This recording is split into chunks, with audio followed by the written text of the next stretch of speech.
अब आप सुनेंगे मूषक वाहन गणेश भगवान की कथा।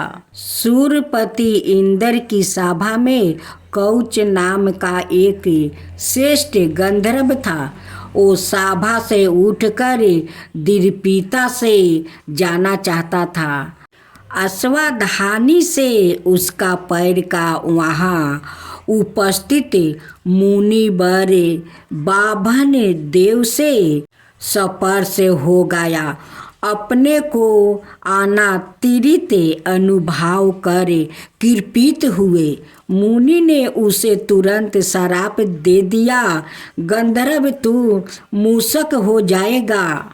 भयभीत गंधर्व हाथ जोड़कर मुनि से प्रार्थना करने लगा। तब दयालु ऋषि ने पुनः कहा, तू देवाधिदेव गजानंद का वाहन होगा, तब तेरा दुख दूर हो जाएगा। उसी समय कौच गंधर्व मूषक होकर पराशर आश्रम में गिर पड़ा। वो मूषक पर्वत तुल्य अत्यंत विशाल और भयानक था। उसके दांत अत्यंत बड़े, तीक्ष्ण और भय उत्पन्न करने वाले थे। उसका काकर से सवार भी अत्यंत भयावह था। उस महाबलवान मूषक ने पराशर आश्रम में भयानक उपद्रव किया। सूर्यमय पात्रों को तोड़ फोड़ कर उसे समस्त एकत्र अन्याय समस्त कर दिया। ऋषियों को समस्त वस्तुओं, बालकों और गृहस्थों को कुतर कर टुकड़े टुकड़े कर डाले। उस भयानक मूषक के पूछ प्रहार से आश्रम के वृक्ष धराशायी हो गया। वाटिका उजड़ गई। आश्रम की समस्त उपयोगी वस्तुओं के नष्ट होने जाने से महर्षि पराशर अत्यंत दुखी होकर बोले, इस दुष्ट मूषक के उपद्रव से यह स्थान छोड़कर चले जाना चाहिए, किंतु इस समय मैं कहाँ जाऊँ जहाँ निश्चित होकर साधना भजन कर सकूं। प्राण त्याग करना। शास्त्र पाठक बताते हैं, मेरे किस अपकर्म के फल स्वरूप इस आश्रम की सुख शांति नष्ट हो गई है। इस विपत्ति से कैसे छुटकारा मिले, किसका स्मरण करूं? मेरा यह दुख कौन दूर करेगा? मैं किसकी शरण ग्रहण करूं? इस प्रकार दुख से व्याकुल अपने पिता के वचन सुन गजमुख ने अत्यंत मधुर वाणी में कहा, पूज्य पिताजी, मैं दुष्टों का संहार करने वाला हूँ। मेरे रहते आप चिंता ना करें। मैं आपको पुत्र रूप में प्राप्ति हुआ हूँ तो आपका प्रिय कर्म भी करूँगा। मेरी गर्जना मात्रा से पृथ्वी विदरण और पदघात से पर्वत चूर हो जाएगा। आप मेरी कीड़ा देखिए। उस मूषक को मैं अपना वाहन बना लेता हूँ। महर्षि पराशर से इतना कहकर गजानंद ने मूषक पर सूर्यदशरथ अपना तेजस्वी पासा फेंका। उस पासा से अंतरिक्ष प्रकाशित हो उठा और उसके भय से देवताओं ने अपना स्थान त्याग दिया। उस अग्निमुख पास ने 10 दिशाओं में घूमते हुए पाताल में प्रवेश करा। मूषक का गाला बांध लिया और उसे बाहर निकालने लगा। महाबलवान महावीर्य बने महापर्वत सरीखा महामूषक समर्था अश्वा हो गया। वो भय और पीड़ा से व्याकुल होकर मूर्छित हो गया। कुछ देर बाद सचेत होने पर तिरीप श्वास छोड़ता हुआ शोककुल मूषक बोला, अचानक दाव निर्मित काल कैसे आ गया? मुझ जैसे शक्तिशाली का गाला किसने बांधा? जिस प्रकार गरुड़ा शस्त्र सांप को वश में कर लेता है, उसी प्रकार गजानन के तेजस्वी पाशा ने मूषक को बांध लिया और उसे खींच कर गजानन के सम्मुख पेश कर दिया। पाशाबद्ध मूषक ने गजामुख का दर्शन प्राप्ति किया तो उसे ज्ञानोदय हुआ। उसने परम प्रभु के चरणों में सिर झुकाकर प्रणाम किया और स्तुति करते हुए बोला, प्रभु आप संपूर्ण जगत के स्वामी, जगत के कर्ता, हर्ता और पालक है। आपका दर्शन करने से मैं धन्य हुआ। मेरे दोनों नेत्रा सफल हो गया। अब आप मुझ पर दया करें। मूषक की इस प्रकार दीर्घ भक्ति पूर्वक स्तुति सुनकर पराशर नंदन प्रसन्न हो गए। उन्होंने मूषक से कहा, तूने देवताओं और ब्राह्मणों को बड़ा कष्ट दिया है और मैंने दुष्टों के नाश और साधुओं पुरुषों को सुखी करने के लिए अवतार ग्रहण किया है। तू मेरी शरण में आ गया, इसलिए निर्भय हो जा और तेरी कोई इच्छा हो वो वर मांग ले। मूषक कहा, हंकार जागा। वो बोला, मुझे आपसे कुछ नहीं मांगना है। आप चाहे तो मुझसे वर की याचना कर सकते हैं। यदि तेरा वचन सत्य है तो तू मेरा वाहन बन जा। गर्भोमंत मूषक से गौरहारी गणेश ने कहा, तथास्तु। मूषक के कहते ही गजानन उसके ऊपर बैठ गया। मूषक गजानन के भार से दबकर अत्यंत कष्ट पाने लगा। उसे प्रतीत हुआ कि मैं चूरन बेचूरन हो जाऊंगा। तब उसने देवेश्वर गणेश से प्रार्थना की, प्रभु आप इतने हल्के हो जाए कि मैं आपका भार वाहन कर सकूं। मूषक की प्रार्थना सुनकर गजानन उसके वाहन करने योग्य हल्के हो गए। गजानन की यह लीला देखकर महर्षि पराशर ने अत्यंत विस्मय के साथ उनके चरणों में प्रणाम कर निवेदन करते हुए कहा, अत्यंत आश्चर्य, बालकों में इतना पुरुष मैंने कहीं नहीं देखा। जिस मूषक के शब्दों से पर्वत विदीर्ण हो जाते थे, उसे आपने क्षण भर में ही अपना वाहन बना लिया। उसी समय वहाँ गजानन की माता बतशाला आ गई और आनंद पूर्वक पुत्रा को गोद में लेकर संतान पान करने लगी।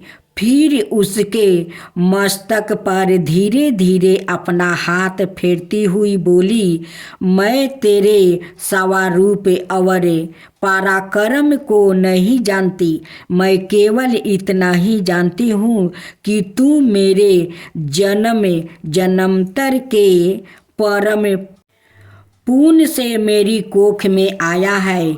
दूसरे दिन गजानन ने मूषक के गले में रस्सी बांधी और फिर उसके साथ उनकी क्रीड़ा प्रारंभ हो गई। गजानन 9 बरस के हुए। इस बीच उन्होंने अपनी भवन मोहिनी बाल किराओं से महर्षि पराशर, माता बतसाला और आश्रम के महर्षियों, ऋषि पत्नियों और मुनि पुत्र को अतिशय सुख प्रदान किया। साथ ही कुशा बुद्धि बलक्षण गजानन समस्त वेदों, उपनिषदों और शास्त्रों संचालन आदि के पारंगत विद्वान हो गए। उनकी प्रखर प्रतिभाव का अनुभव कर महर्षि पराशर चकित हो जाते हैं। ऋषिगण विस्मित रहते हैं। गजमुख सबके अन्याय मत प्रतिभाजक बन गया था। इधर समर्था निरकुशा परम उद्दंड शक्तिशाली सुंदर का अत्याचार पराकाष्ठा पर पहुंच गया। उसके भय से देव पूजन और यज्ञ आदि सब बंद हो गया था। तब देवता, ऋषि और ब्राह्मण त्रस्त और भयभीत थे। कुछ गिरी गुफाओं और घने जंगलों में छिप कर अपने दिन व्यतीत करते थे। कुछ सुंदर के कारागार में यतन सह रहे थे। उस असुर की इस अनीति का समाचार जब पराशर आश्रम में पहुंचा तो गजानन अधीर और अशांत हो गया और अब तो त्रिलोक की दारुण स्थिति उनके लिए असह्य हो गई। सुबह गजानन ने अपने पिता पराशर के समीप जाकर उनके चरणों में प्रणाम किया और कहा, मुनिवर, सुंदरासुर के दुराचार से धरती तरस हो गई है। सबतर अनीति और अनाचार का समाज छा गया है। ऐसी परिस्थिति में मैं उद्विग्न हो उठा हूँ। धरती का बोझ उतारने के लिए मैं अधीर, शांत और अकुल हो गया हूँ। आप कृपा पूर्वक अपना आशीर्वाद दे, जिससे मैं अपने पवित्रतम कर्तव्यों का पालन करूं। गजामुख की बात सुनकर महर्षि हंस पड़े, किंतु गजामुख के शुभ आंतरिक भारों से उन्हें प्रसन्नता भी हुई। उन्होंने स्नेह पूर्वक गजानन को समझाते हुए कहा, बेटा गजानन, तेरे विचार अति उत्तम है, किंतु तू अभी केवल 9 बरस का बालक है। आकाश का चांद कैसे पकड़ेगा? जिस सुंदर के हुंकार से पर्वत विदीर्ण होकर धरती पर बिखर जाते हैं और जिसके पादाघात से त्रिभुवन कांप उठता है, उस अमित शक्तिशाली असुर के साथ तू केवल मेरे अनुग्रह से युद्ध करना चाहते हैं, तो मेरा आशीर्वाद सदा तुम्हारे साथ है। पुलकित महर्षि पराशर ने अपने प्राण प्रिय गजानन के मस्तक पर हाथ रखा तो उनके नेत्र सजल हो गया।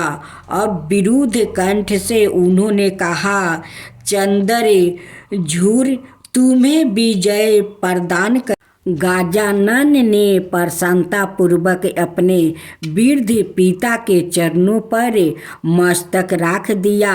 महर्षि अपने हाथ बालक के सिर पर अतिशय स्नेह से फेरते रहे और जब गजानन ने अपनी माता बतसाला के चरणों पर सिर रखा तो उन्होंने उन्हें उठाकर छाती से लगा लिया।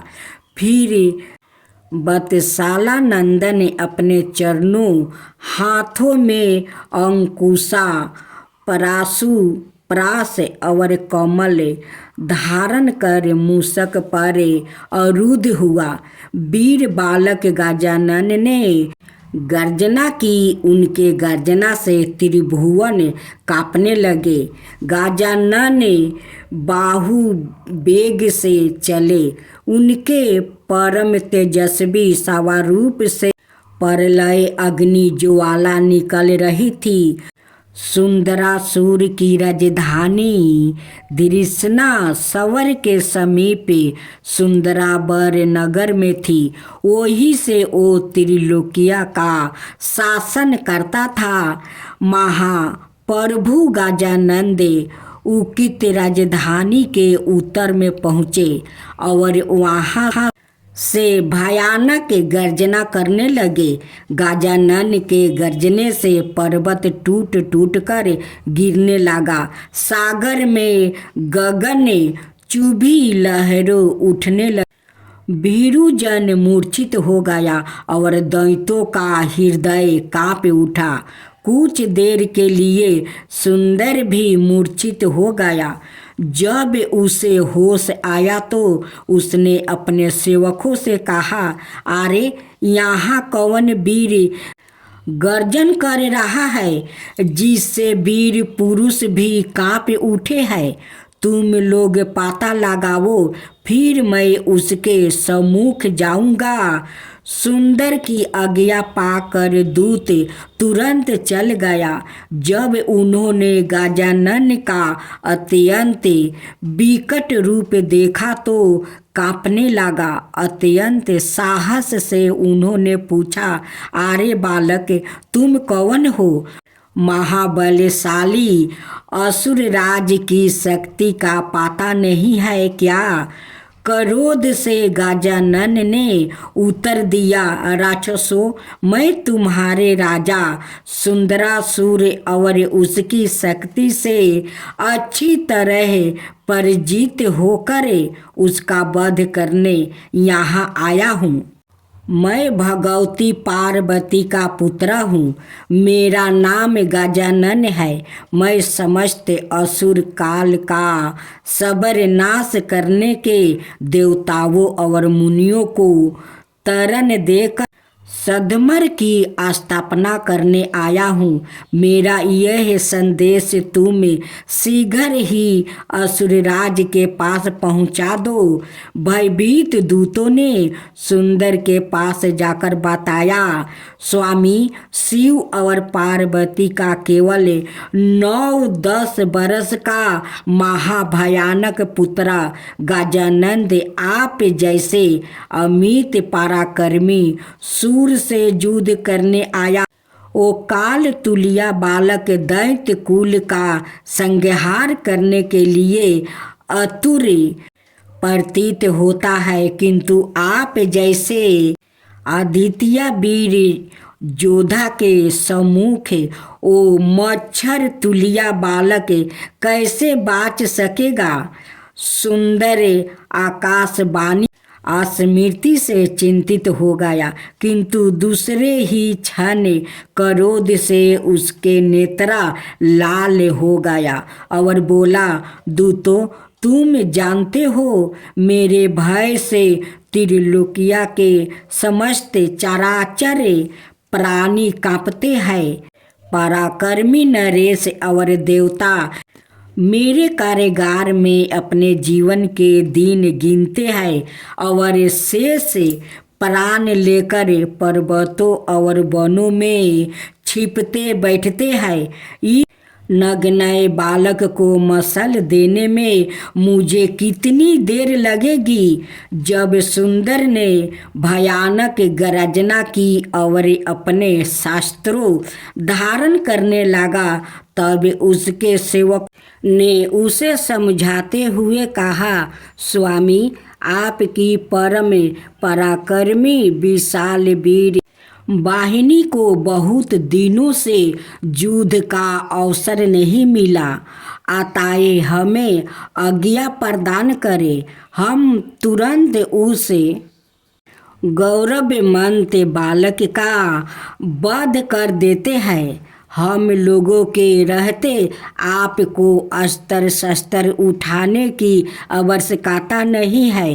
वीरों, मैं तुम्हारे शोर से पराजित हूँ, किंतु उस हंकारी बालक को मृत्यु के दंड देने के लिए मैं आतुर हो गया हूँ। कहता हुआ सुंदर वेग से चला गया और गजामुख के सम्मुख पहुँच गया। मूर्ख बालक मद सिंदूरा सूर्य गजानंद के समीप पहुंचा। उनकी उपेक्षा करते हुए कहने लगा, तू गर्जना तो ऐसा कर रहा है जैसे त्रिलोकियों निगल जाएगा, किंतु मेरे भय से ब्रह्मा विष्णु और शिव सभी तरस है। त्रिलोकियों मुझसे कांपता है। इस कारण क्षुद्रात्म बालक से युद्ध करने में मुझे लाज आ रही है। जा अपनी माता की गोद में बैठकर दूध पान कर, अनाथ व्यर्थ ही मृत्यु के मुख में चला जाएगा और तेरी माता रोती हुई विलाप करने लगेगी। दुष्ट असुर गजानन ने अत्यंत निर्भीकता से उत्तर दिया, तूने बात तो उचित कही, किंतु अग्नि का एक लघु कान संपूर्ण नगर को ध्वंस करने में समर्थ होता है। मैं जगत का सर्जन, पालन और संहार भी करता हूँ। मैं दुष्टों का सर्वनाश कर धरनी का उद्धार और सधर्म की स्थापना करने वाला हूँ। यदि तू मेरी शरण में आकर अपने पातकों के लिए क्षमा प्रार्थना करे, सधर्म परायण नरेश की भांति जीवित रहने की प्रतिज्ञा कर ले, तब तो तुझे छोड़ दूंगा।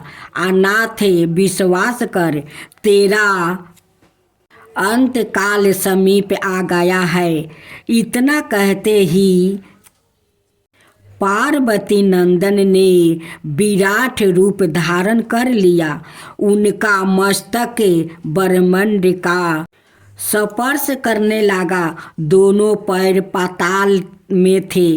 कानों से 10 दिशाओं अच्छी दीप्त हो गई। उन्हें अंत प्रभु का तेज अंत सूर्य का समान। महामहिमा गजानन का महाविराट रूप देखकर परम प्रचंड प्राप्त असुर सिंदूरा सहम गया, पर उसने धैर्य नहीं छोड़ा। उसने भयानक गर्जना की और फिर प्रज्वलित दीप पर शलभ की तरह अपना खंडक लेकर प्रहार करना ही चाहता था कि गजानन ने कहा, मूढ़, तू मेरे अत्यंत दुर्लभ स्वरूप को नहीं जानता। अब मैं तुझे मुक्ति प्रदान करता हूँ। गजानन ने महादैत्य सिंदूरा का कंठ पकड़ लिया और उसे अपने वज्र सदृश दोनों हाथों से दबाने लगा। असुर के नेत्र बाहर निकल आया और उसी क्षण उसका प्रांत हो गया। क्रोध गजानन ने उनके लाल रक्त को अपने दिव्या अंगों पर पोत लिया। इस कारण जगत में उन भक्तवाच कल्प तारु प्रभु का सिंदूरा बदन और सिंदूरा प्रिया नाम प्रसिद्ध हो गया।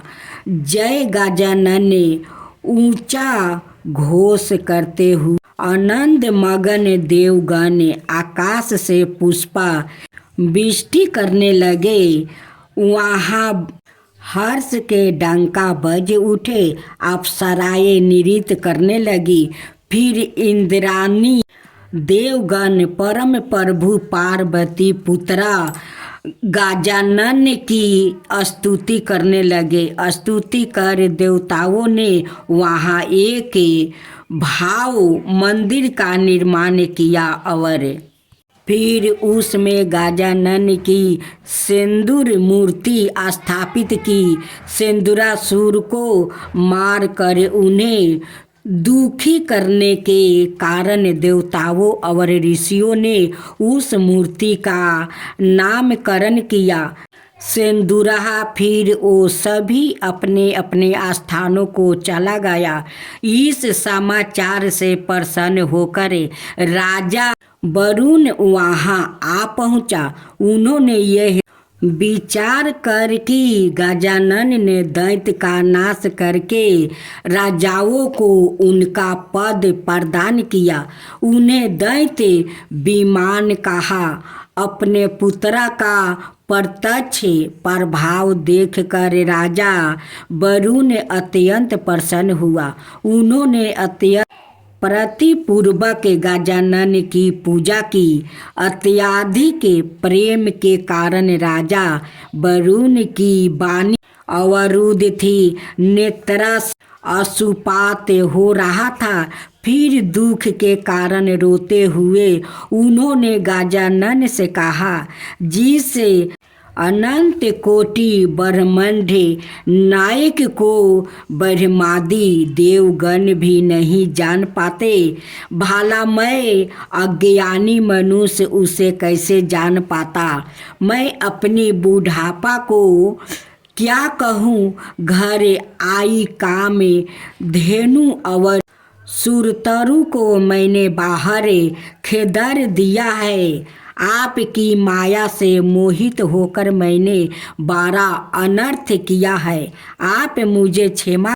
पश्चाताप करते हुए राजा वरुण की स्तुति से प्रसन्न होकर वरुण नंदन गजानन ने उनका अपनी चारों भुजाओं से अलंकृत किया और फिर कहा, नरेश, पूर्व कल्प में जब तुमने अपनी पत्नी के साथ सूखे पत्तों पर जीवन निर्वाह करते हुए दिव्या शस्त्र वर्षों तक कठोर तप किया था, तब मैंने प्रसन्न होकर तुम्हें दर्शन दिया था।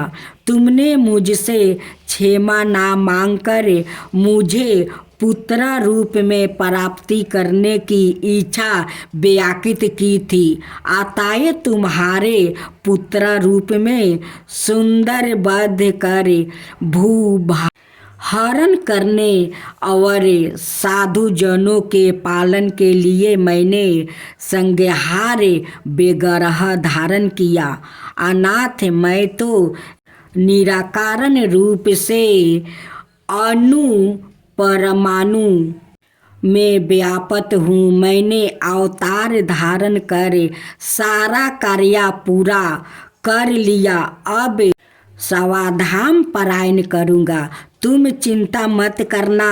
गजानन की बात सुनते ही वरुण ने अत्यंत व्याकुलता से हाथ जोड़कर कहा, प्रभु, जगत शाश्वत दुख काल है। आप कृपा पूर्वक मुझे इससे मुक्त होने का मार्ग बता दीजिए। कृपा पर बस से प्रभु गजानन वही आसन पर बैठ गया। अपने सम्मुख बांधा जली आसीन राजा वरुण के मस्तक पर उन्होंने अपना हाथ रख दिया। फिर वो नरेश वरुण सुबेस्तुत ज्ञानो उपदेश प्रदान करे अंतर्ध्यान परम प्रभु की सन्निधि उनके घर स्पर्श और अमृतमय उपदेश से नरेश वरुण पूर्ण विरक्त हो गया। उन्होंने दायित्व आमा तयों को सौंपा और सवाए तप करने वन में चला गया। वहाँ उन्होंने अपना चित्त विषय से हटाकर ब्रह्मा श्री गजानन में केंद्रित किया और अपना जन्म